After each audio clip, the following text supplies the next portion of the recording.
to make a digital photo black and white. There are several possibilities, some of which are destructive, in other words, permanent changes to your file.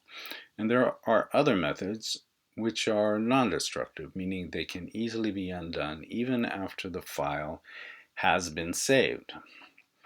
So let's start off in Bridge with this picture of a covered car. I'm going to open that into Camera Raw. And because that's generally the workflow I'm recommending is Bridge to Camera Raw to Photoshop. So why would I want to make this picture black and white?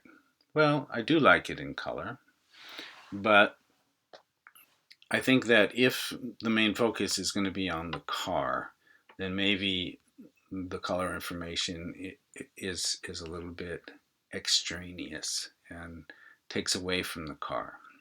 So I want to note though, however, which colors are there before I make it black and white. I have green, I have kind of an orangey beige, also down here, and a blue car. So I may want to mix those colors lighter or darker later on.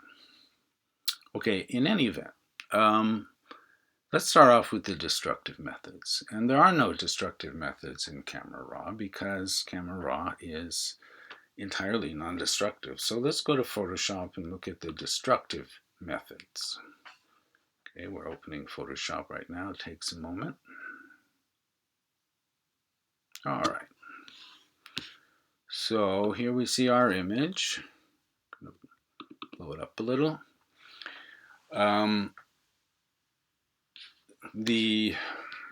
Actually, there were no adjustment layers till I think around 2000 and I'm guessing probably about 2007 or something like that. Prior to that time, you couldn't work non-destructively in Photoshop. And then they added adjustment layers. So you had to do things like this. You would go to Image, Adjustments, and Hue Saturation. And if you wanted your picture black and white, you would remove the saturation by moving that slider.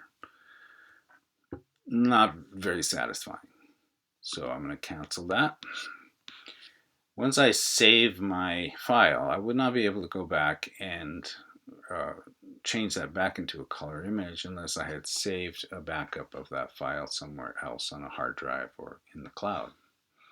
So again, another way that you can do it destructively is to go to Image, Adjustments in Black and White. Again, now you can at least mix the colors, so I could, work with the blue to make my car lighter or darker, for example. Let's try that. Interesting, right? But yeah, again, it's destructive, so I don't want to use this. The worst way to do it in Photoshop is to go to Image, Mode, and Grayscale. And it's so destructive that they even give you a warning that there's a better way to do this.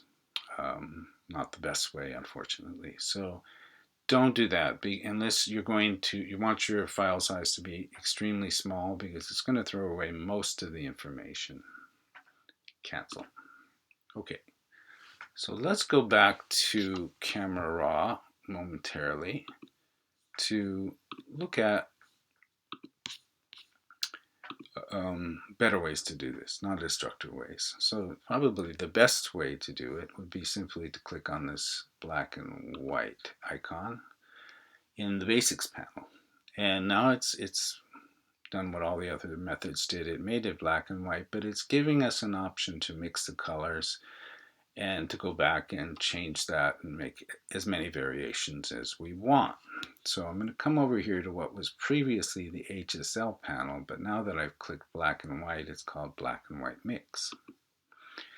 And now again, I can make my blue car white, or I can make it black. Double click on the slider, it goes back to where it was. That blue you saw was my shadow clipping warning. I'll undo that momentarily. Okay, remember the green here was, this was green. This over here was also green, so I can lighten that up here. which is kind of nice. Rather than having to dodge that area, I can simply lighten it up. If I want it dark for some reason, I could. Also, I've got some rust down here and a kind of orangey beige wall, so I can make that lighter or darker. And I can make snapshots of all of these and choose later which one I want to output. Actually, I think probably all I really want to do for this is maybe to lighten the green a little, maybe darken the blue a little, and then I think I'm in a good place. Okay.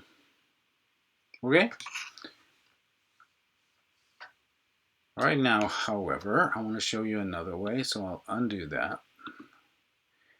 And this is a way I wouldn't recommend in Camera Raw, even though it's non-destructive. Simply take the saturation slider in the basics panel and move it to the left. It's easy, sure, it's easy, but you can't mix anything here, okay? It's kind of what you do if you don't understand the other method, okay? Those are the two ways of doing it in Camera Raw. Now there's two more non-destructive ways of doing it in Photoshop. But before we go there, I want to warn you about something. If you're in the grayscale mode here, chances are, very often, this will default to gamma gray.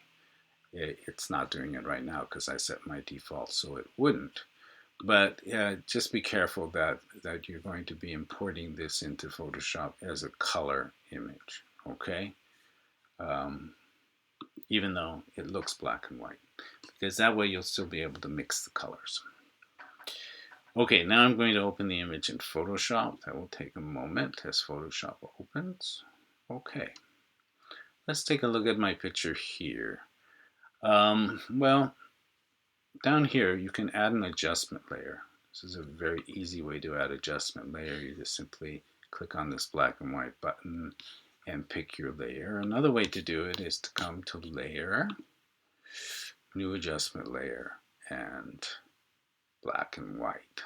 Let's try that. Whoops, cancel. Let's try it this way. Here we go.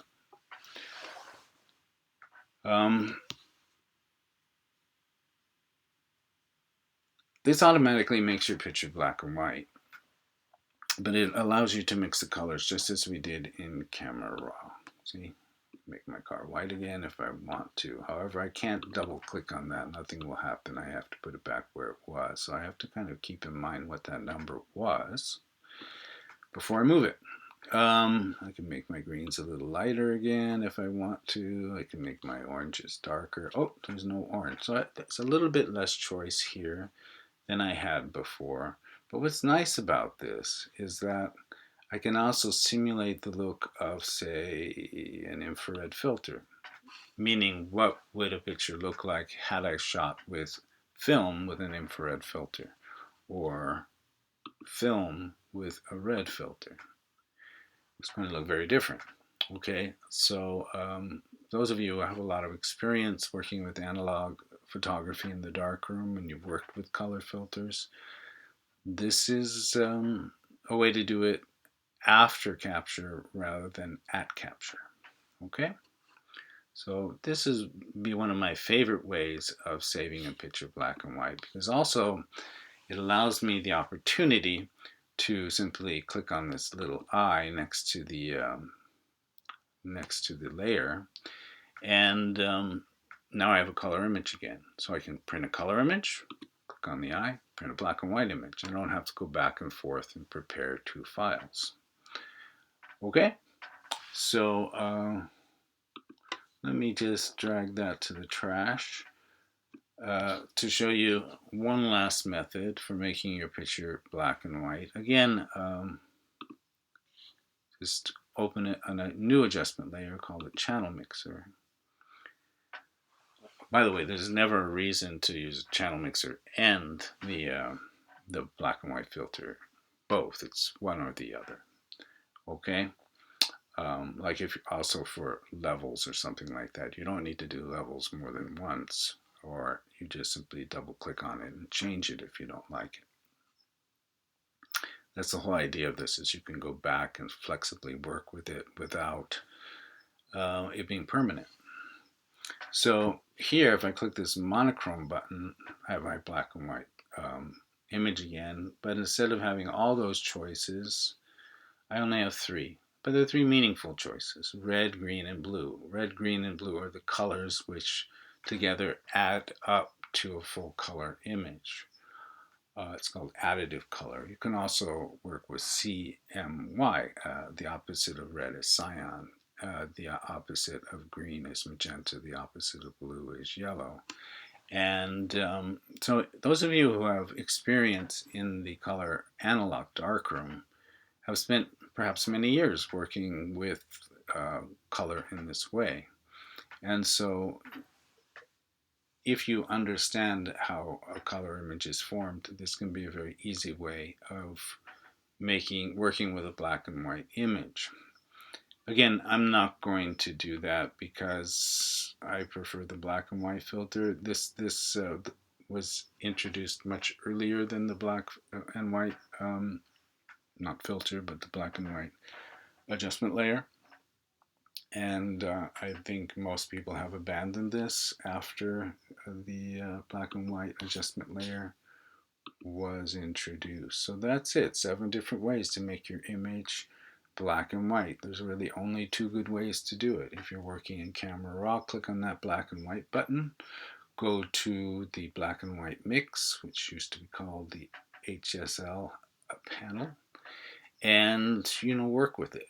Find the most agreeable and harmonious arrangement. And if you're working in Photoshop and you want to be able to quickly go back and forth from black and white to color, go ahead and use the black and white adjustment layer, which can be completely undone. It's completely non-destructive. However, it does make your file size larger than if you're simply working with Camera Raw. Okay, so that's it for today. I hope you're having a wonderful day, and I'll be back with another video soon.